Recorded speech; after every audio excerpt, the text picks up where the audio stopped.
Je suis heureuse d'accueillir Monsieur Jacques Savoie, qui est professeur ordinaire à l'Université de Neuchâtel. C'est des ponts que nous aimons bien faire avec nos collègues, c'est partage d'expérience et de contenu. Merci d'être là. Merci pour l'invitation. Je travaille sur les textes et je vais essayer après quelques remarques préliminaires, de concentrer mon exposé sur ce que je fais. Ça sera peut-être une réponse à M. Cornu. Et les deux aspects qui me sont particuliers pour la conférence, les mensonges et leur diffusion. Alors, quelques remarques préliminaires. Évidemment, les textes ou l'information que l'on a sur le contenu textuel représente une masse considérable d'informations et c'est essentiellement sur celle-ci que nous prenons nos décisions au niveau, par exemple, des PME, des entreprises et des universitaires et des scientifiques. Mais le texte écrit que nous recevons, ou le texte oral, est quelque chose de composite. Lorsque vous avez un texte, mensonger ou véridique, il y a beaucoup de composantes qui expliquent la forme que vous avez sous les yeux. Par exemple, l'auteur. On va le voir tout de suite. Est-ce qu'on peut détecter le genre de l'auteur? Est-ce que c'est un homme ou une femme? Son origine sociale. Évidemment, il y a d'autres aspects qui sont intéressants et plus intéressants pour nous ici. C'est peut-on découvrir qui a écrit une revendication ou une fausse nouvelle? Peut-on détecter qu'un texte est simplement mensonger ou qu'il retrace la vérité? Ne vous inquiétez pas, l'ensemble des transparents seront mis à disposition. Donc, si vous n'avez pas à tout écrire, ça ne sera pas trop grave. Dans mes remarques préliminaires, il faut bien se rendre compte qu'on vous, comme scientifique, on vous informe d'un certain nombre de succès, de choses qui ont bien fonctionné, mais ce sont souvent dans des conditions de laboratoire. Et si vous regardez ce qu'on retrouve dans ces exemples, par exemple sur les blogs, je peux vous dire que certaines techniques sont beaucoup plus difficiles et on a quelques exemples ci-dessous. Les qualités des taux de succès vraiment chutent lorsque nous avons des textes qui sont, par exemple, obtenus par OCR, reconnaissance optique des caractères, ou simplement, en fait, les gens expriment leurs sentiments. Et ici, c'est assez difficile de retrouver le sens exact. Les fautes d'orthographe peuvent aussi inquiéter certains journalistes, où l'absence d'un deuxième S peut poser un certain nombre de problèmes. Mes remarques préliminaires aussi s'adressent un peu à ce que nous faisons en informatique avec nos prédictions et notre capacité à expliquer un certain nombre de phénomènes. J'en ai pris quelques-unes ici. Une, par exemple, de M. Bill Gates qui dira que les spams, ce que vous recevez, le pourriel que vous recevez dans vos boîtes aux lettres, c'est un problème qui sera résolu d'ici 2006 ou 2007. On est 10 ans plus tard et on se rend compte que toutes ces prédictions, en fait, se sont révélées fausses. Donc, je vais éviter de faire trop de prédictions avec mes outils informatiques. Il ne faut pas toujours tout croire ce que vous avez sur Internet. Alors, on a déjà souligné les grandes compagnies sur le web. Vous avez par exemple Google, qui a scanné des millions de livres, et dans ce cas-ci, il vous propose une interface pour interroger la fréquence de certains mots. Alors, je me suis borné ici à étudier la fréquence du mot Internet dans les documents français de 1800 à 1900. Alors, vous voyez qu'Internet, et c'est le propre des grands noms ou des technologies célèbres, sont connus avant leur création. Donc, on se retrouve des Internets sous la 1800, 1801, 1802. Le mot Internet apparaît dans les ouvrages français. Pourquoi? En fait, si vous regardez précisément, finalement, c'est le mot interne, comme chirurgie interne, ayant une tache dans le papier après la dernière lettre de E. La machine a reconnu dans son vocabulaire que c'était Internet. Donc, vous travaillez ici avec des problèmes, n'est-ce pas? Internet existait avant Internet, etc. Après ces remarques préliminaires, on va aborder le problème. Je vous donne un texte. Est-ce que vous pouvez extraire des informations sur son auteur? Alors, évidemment, les choses relativement simples sont possibles. En informatique, par exemple, de détecter des plagiats. Vous prenez un texte, copie-coller, tel quel, vous le remettez dans un autre contexte et puis vous oubliez son auteur. Malheureusement pour certaines dames et premières dames des États-Unis, le plagiat ne passe pas inaperçu. Les problèmes deviennent un peu plus importants, un peu plus difficiles. Le défi pour l'informaticien est un peu plus important lorsque vous modifiez un peu le texte. Là, on a un exemple d'une phrase célèbre de Kennedy dans son discours inaugural, et en fait, cette phrase réapparaît bizarrement sous la présidence Harding en 1923. Donc vous voyez que les hommes de plume derrière les présidents ont parfois l'imagination un peu limitée et vont chercher chez leurs prédécesseurs des informations. Un peu plus compliqué. Pouvez-vous trouver si ce texte est écrit par un homme ou une femme? Je ne cherche pas la personne précisément, mais savoir simplement son genre, un homme ou une femme. Peut-être que c'est possible, peut-être qu'on ne peut pas détecter cette différence. OK. Si le texte parle de football, de servette, de hockey, je pense que ça va être un homme. Oublions un peu les thèmes. Prenons un texte au hasard. Un texte extrait des blogs. Vous avez un texte comme celui-ci. Est-ce que vous pouvez me dire ce texte est écrit par un homme ou par une femme? Oui, 50% de chance de risque. Pourquoi vous allez dire que c'est un homme? Pourquoi vous allez dire que c'est une femme? Après, une question supplémentaire que je peux vous demander, c'est quelle est tranche d'âge? Je ne veux pas vous demander l'âge précisément, une tranche d'âge, par exemple 15-18 ans, 25-30 ans, etc. Quels seraient les éléments qui vous indiqueraient bon, c'est un homme? Ah non, non, non, c'est une femme. Ou si vous êtes incapable, c'est que les hommes et les femmes écrivent de manière très similaire. Alors, levez la main ceux qui pensent que ce texte est écrit par une femme. Donc, à peu près la moitié. Et pourquoi? En fait, ce texte est vraiment écrit par une femme. Si vous voulez quelque chose un peu différent, je vous donne un texte écrit par un homme. Il y a des différences de forme. En fait, le texte est écrit par un homme ici, vous avez beaucoup plus de noms. Associés au nom, c'est le, la, les, des prépositions. Si on revient au texte précédent, les femmes utilisent plus de pronoms. Ma femme, j'espère que tu l'as apporté parce qu'elles viendront ce soir. Oh là là.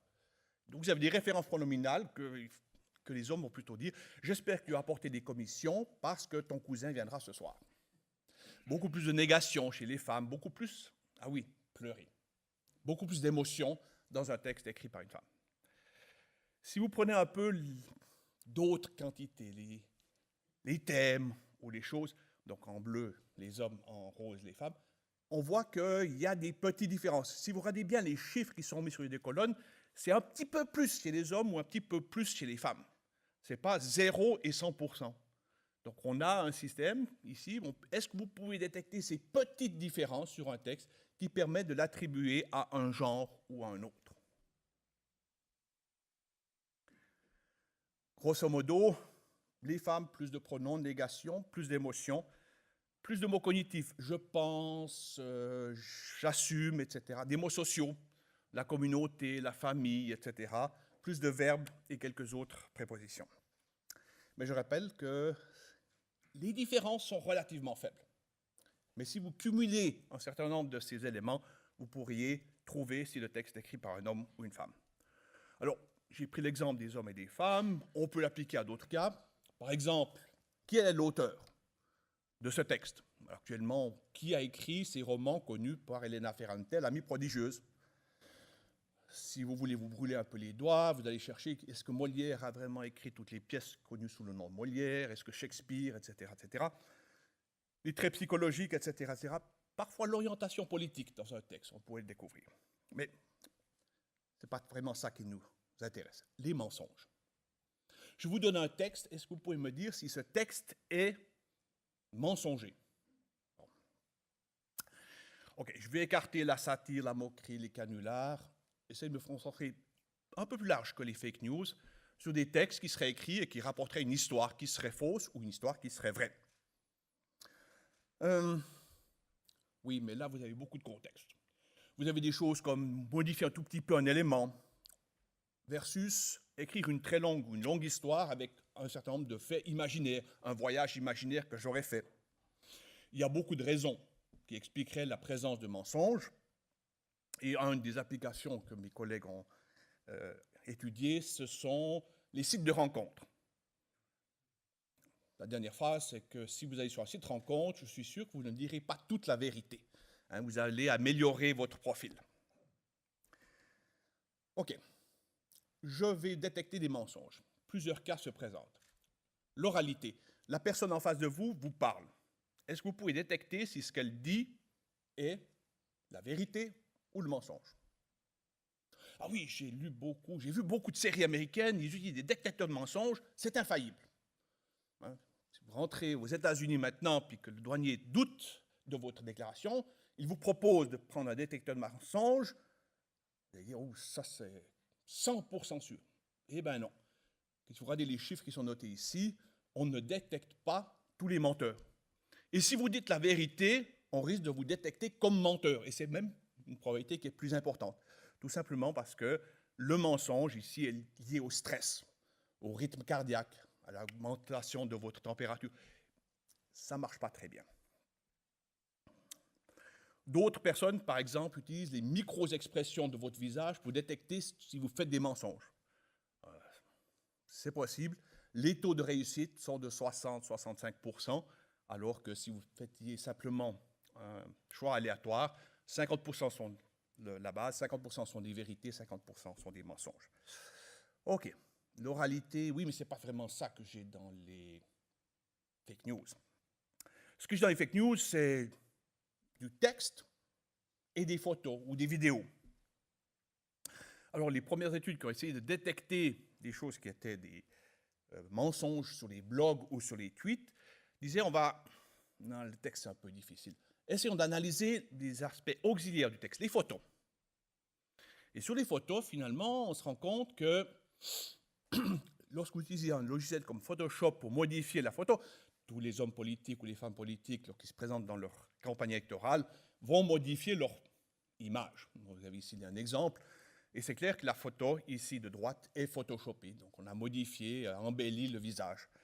Et en fait, ça, vous le détectez si vous avez sur le blog ou sur un tweet une photo et que votre système est capable de voir que cette photo a été modifiée, il y a de fortes chances que ceci soit un mensonge. Et bien sûr, on a largement utilisé ce genre de technique lors de la dernière élection présidentielle pour indiquer que certains candidats fréquentaient des personnages peu recommandables.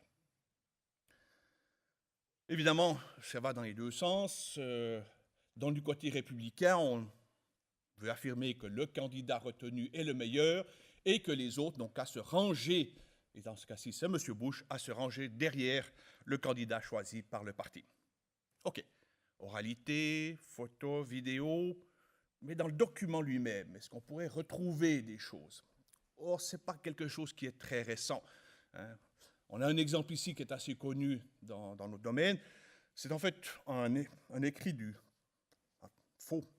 un faux historique, écrit pseudo par l'empereur Constantin qui donnait au pape l'attribution d'un certain nombre de territoires, permettant au pape ainsi de jouer le rôle de seigneur sur un territoire relativement important.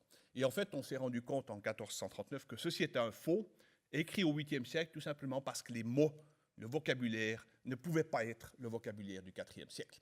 Donc en utilisant le vocabulaire, parfois on arrive à trouver que les choses ne sont pas réelles.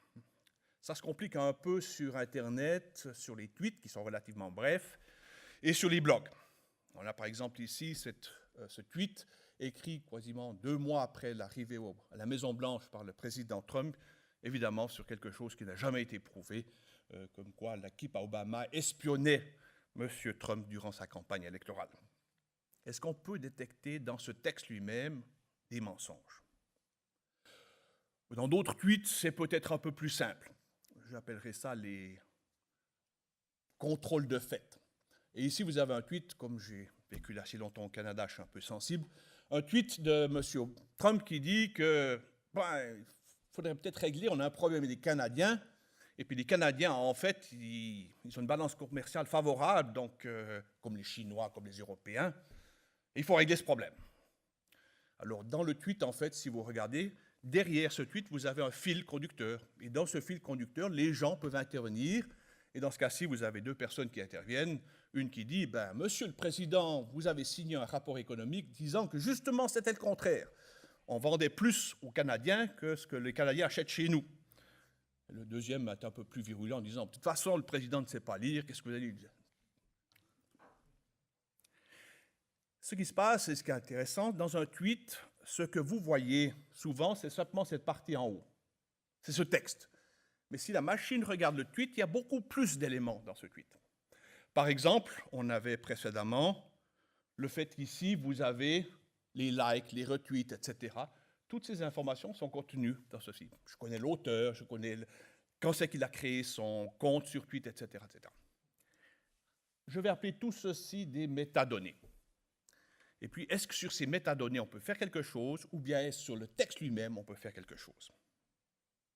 Alors, sur le texte lui-même, vous écrivez une histoire un peu longue. Est-ce que c'est une histoire qui est une vraie expérience, une vraie visite d'une ville, ou quelque chose qui est complètement faux?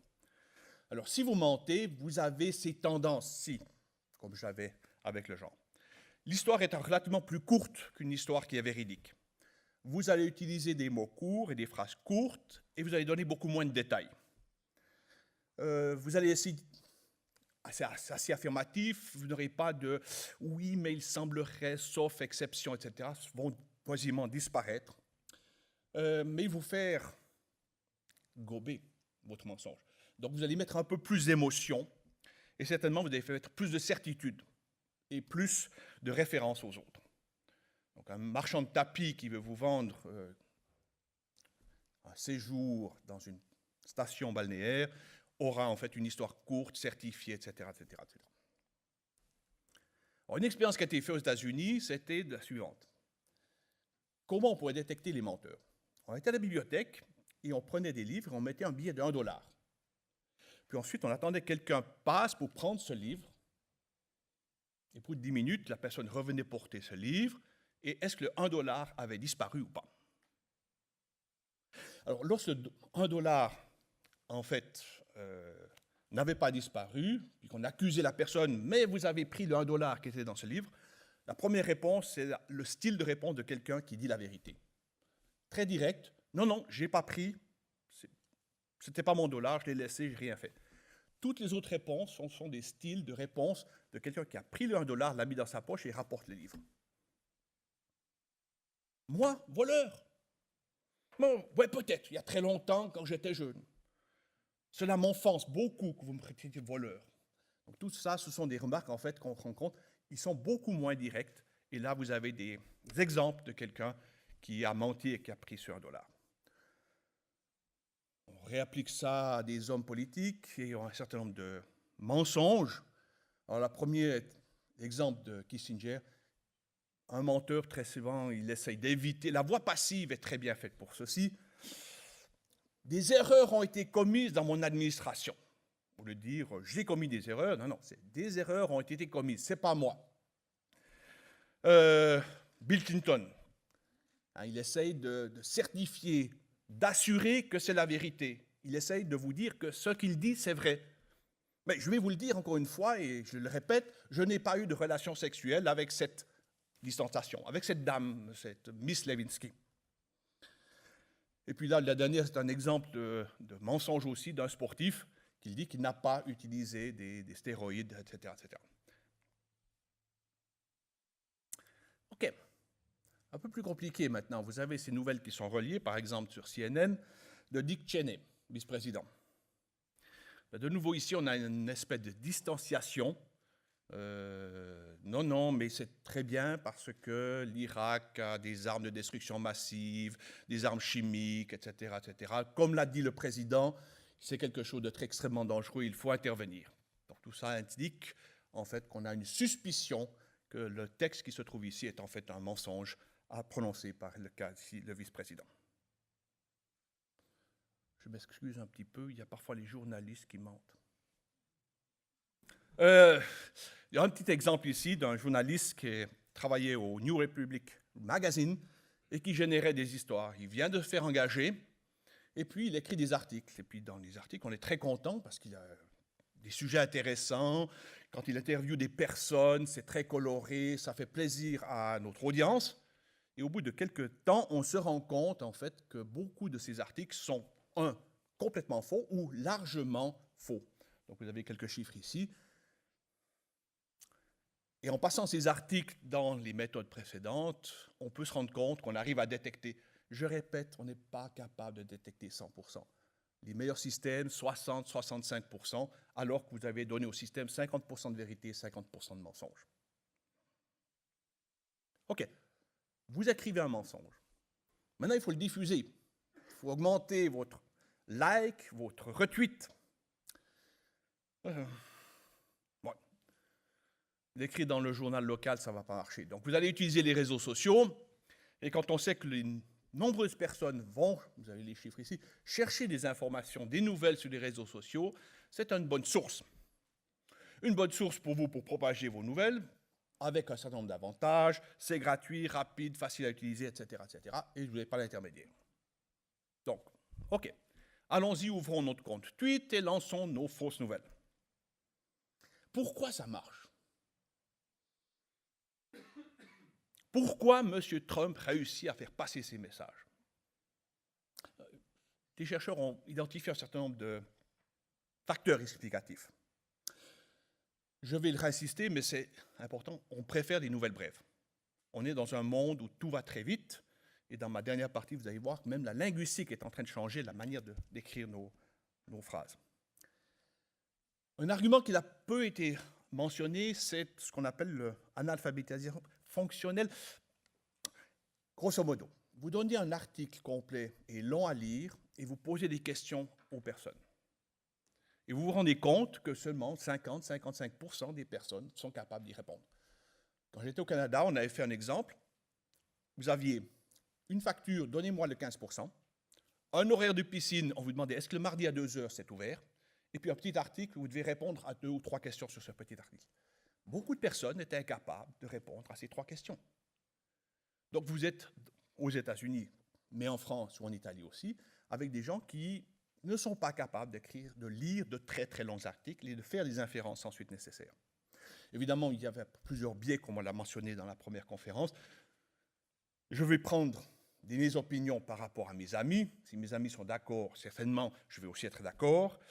Si on répète la même chose, ça implique que c'est vrai. Si c'était faux, ça ne se répéterait pas. D'où l'intérêt pour ceux qui font des fausses nouvelles d'avoir des mécanismes automatiques pour répéter ces nouvelles, pour être sûr que vous ayez en fait confronté à cette même information plusieurs fois. Et puis bien sûr, des communautés, on va le voir, jouent un rôle de relais et d'amplificateur. Alors ces communautés, vous imaginez que ça existe que pour les fausses nouvelles? Ben non, sur une équipe d'Italiens par exemple, même dans la revue pour la science, sont apparues ici, des informations sur les réseaux sociaux, ils montraient qu'il y avait un certain nombre de communautés. Il y a des choses extraordinaires. Les chemtrails, vous savez les traces des avions dans le ciel. Ils répandent des produits chimiques, c'est très dangereux. Il y a une communauté qui croit ce genre de choses et qui s'auto-alimente. Ah oui, j'ai vu ça, il y avait un camion chimique à côté d'un avion qui allait partir de point de trait, etc. Vaccinez pas vos enfants, ils auront un risque très certain, important d'être autistes. En France, ça marche bien, ça, ce genre de choses. L'énergie libre, par exemple. Les promoteurs de l'énergie, les fabricants d'auto, ils savent comment faire de l'énergie bon marché. Mais ils ne vont surtout pas le mettre sur le marché parce qu'ils veulent d'abord vendre leur voiture ou leur énergie qu'ils ont actuellement, etc., etc., etc. Je l'ai trouvé la semaine passée, même celle-ci dans le Washington Post, qui essaie de démentir en disant non, non, non, non, non, Hitler est bien mort. Il n'est pas dans une base lunaire construite par les nazis, etc. Donc vous avez des communautés qui existent et qui maintiennent un certain nombre d'informations. Et elles sont très fortes puisque ces communautés sont capables de censurer. Si quelqu'un vient et essaye de dire c'est faux, c'est pas vrai, il va vite se être écarté de la communauté. OK. Est-ce que vous pouvez expliquer les retweets, le fait qu'on propage ces nouvelles? Alors, il y a une étude ici qui a été faite dans une thèse à Toulouse, puis on a utilisé tous ces métadonnées. Puis on s'est rendu compte que ça n'explique pas très bien la différence, le retweet entre une vraie nouvelle et une fausse nouvelle. Souvent, par exemple, si vous avez l'envoi entre midi et le soir, entre midi et 2 heures et le soir, il y a une plus grande chance que ça sera retweeté, que ce soit une vraie ou une fausse nouvelle.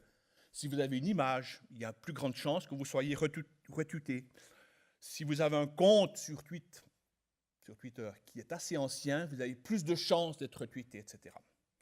Mais on ne voit pas de différence entre les fausses et les vraies nouvelles. Par contre, si vous regardez le contenu du texte, puis que vous voulez augmenter vos chances d'être retweeté, un contenu un peu surprenant, de l'émotion, s'il vous plaît. C'est grâce à l'émotion, la colère, par exemple, qui est un très bon moteur, pour faire des retweets. Oh, c'est scandaleux, je retweete. Et puis, surtout, si ça conforme vos a priori, ou vos sentiments, vos peurs. Ah, c'est vrai, c'est dangereux, etc., etc., etc. Donc, tout ceci vous permet d'expliquer un retweet important. Puis, évidemment, ce retweet sera amplifié lorsque vous participez dans une communauté, etc., etc., etc. Alors, si vous voulez créer un retweet, voilà, vous pouvez prendre une photo. Les dirigeants du comité olympique à Sion défendent leur salaire. Vous changez les chiffres, bien entendu, parce qu'il faut des chiffres qui soient alarmants. Et puis, vous essayez de mettre quelque chose de certitude. Il y a un office cantonal, on ne sait pas trop, mais qui le confirme. Donc là, vous créez maintenant un petit tweet que vous pouvez lancer dans une communauté qui va retweeter en disant c'est scandaleux, la dépense, etc., etc., etc. Ce n'est pas si négatif que ça. On voit que les systèmes de diffusion peuvent aussi vous rendre service. On a un exemple ici, suite à la tuerie en Floride dans l'école, on a eu un survivant, enfin il y en a eu plusieurs, M. David Hogg. Et bon, il n'était pas très futé, et il s'est fait malmener par une présentatrice sur Fox News. Bon, Fox News, ce n'est pas quelque chose qui n'est pas sans biais. Elle s'est moquée de ce petit étudiant. « T'aurais mieux fait de payer tes frais d'inscription, etc., etc. » Et le soir, David a tweeté sur Twitter en disant « Il faut boycotter cette émission ». Et il a adressé ça un peu sur Twitter et tout le monde a réamplifié ceci. Et en fait, il se dit victime d'un cyberharcèlement. Et rapidement, en quelques heures, il y a eu en fait 6 entreprises qui ont dit « Nous ne mettrons plus de publicité dans l'émission de Madame Laura ». Et en tout, en fait, après quelques jours, 27 entreprises se sont retirées en disant « Je ne mettrai plus de publicité sur Fox News pour cette émission ». Et l'effet a été réel, que Madame Laura s'est excusée quand même, c'était pas ça que je voulais faire, etc., etc. Donc, si vous regardez les métadonnées, il n'y a pas vraiment de différence entre les faux et les vraies nouvelles. Il faut regarder le contenu, et là, nous sommes un petit peu plus... c'est un peu plus difficile pour nous de travailler au niveau informatique, au niveau de la sémantique. Est-ce que les gens sont vraiment affectés? Un autre article dans le Washington Post. On a attrapé le président en train de mentir. Est-ce que ça a changé quelque chose? Est-ce que les gens s'en préoccupent? Pas vraiment. Et je pense qu'ils ont une certaine habitude que le président mente. En fait, ça leur est un petit peu indifférent qu'il mente ou qu'il ne mente pas. OK. Quel serait un peu l'avenir? Ou quels seraient les autres éléments qui sous-tendent ces fake news, ces nouvelles brèves, etc., etc. Notre monde est en train de changer. Alors, j'ai pris un certain nombre d'exemples tirés, en fait, puisque c'est mon travail, de la langue ou de la linguistique. Voyez, par exemple, le mot « because » en anglais.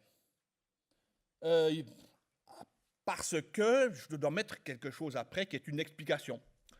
Parce que les évidences ou les preuves scientifiques expliquent que le climat va changer. Maintenant, vous dites « because science ». Il n'y a plus de « the ».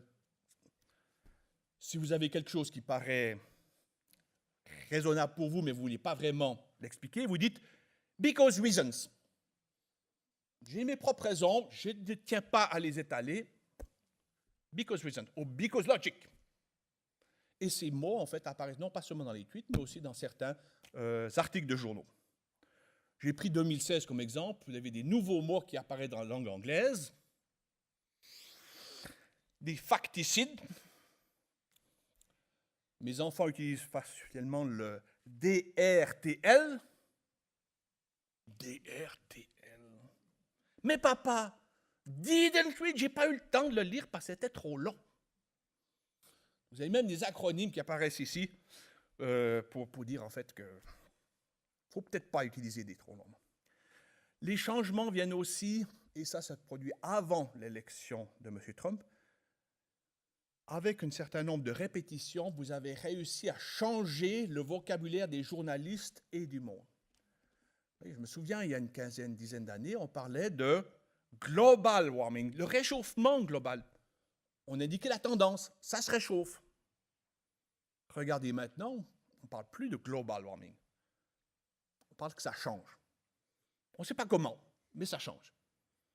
Dans votre esprit, il n'y a plus l'idée de renforcement que ça se réchauffe, mais on dit que le climat change.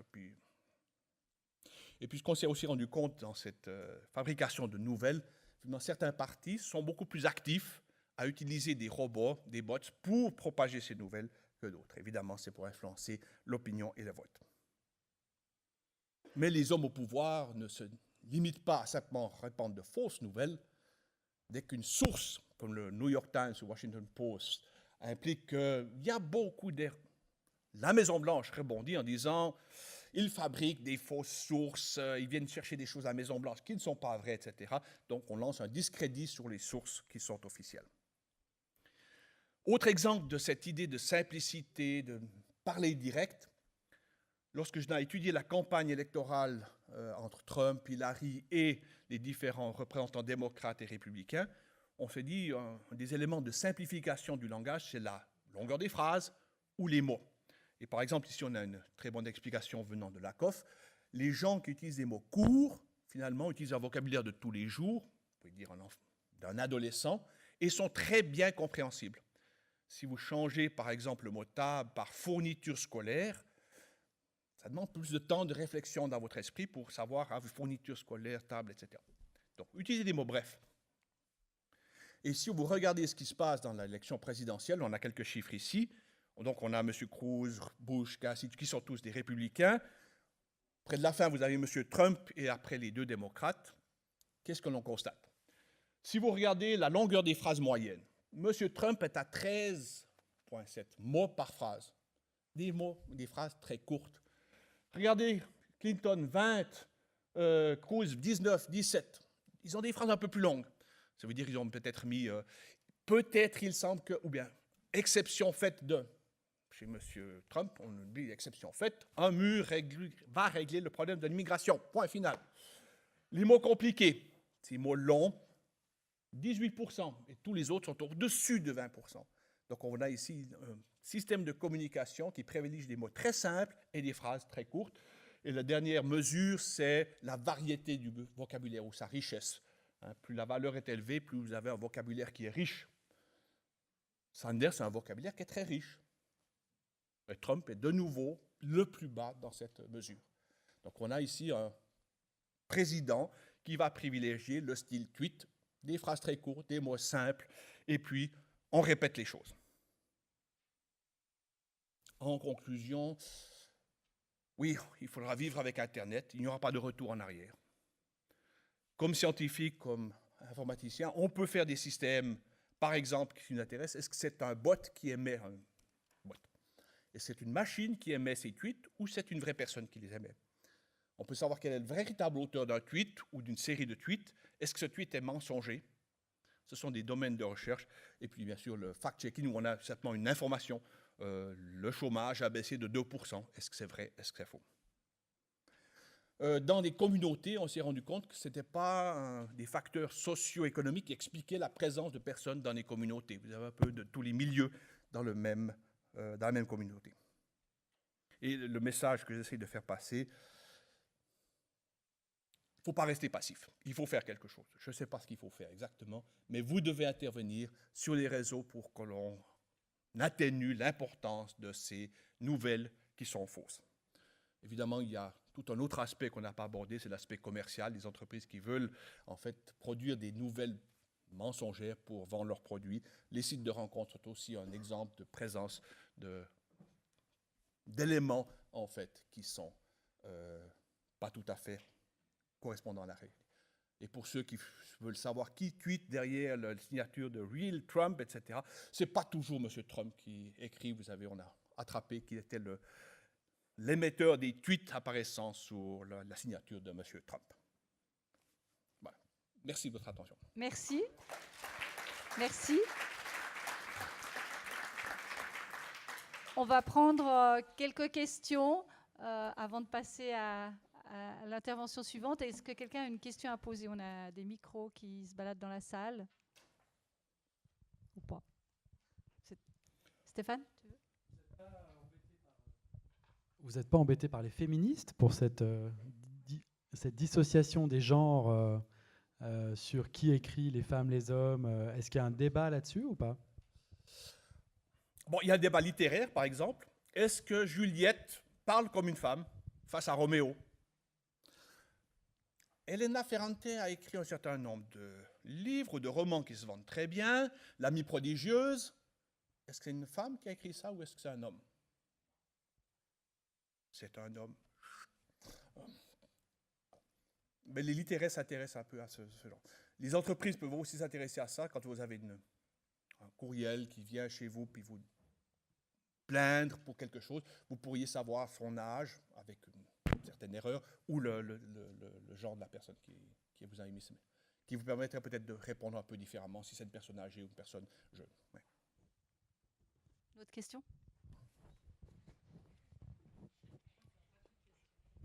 Il va rigoler parce qu'une des féministes de la salle, il y en a peut-être d'autres, va répondre.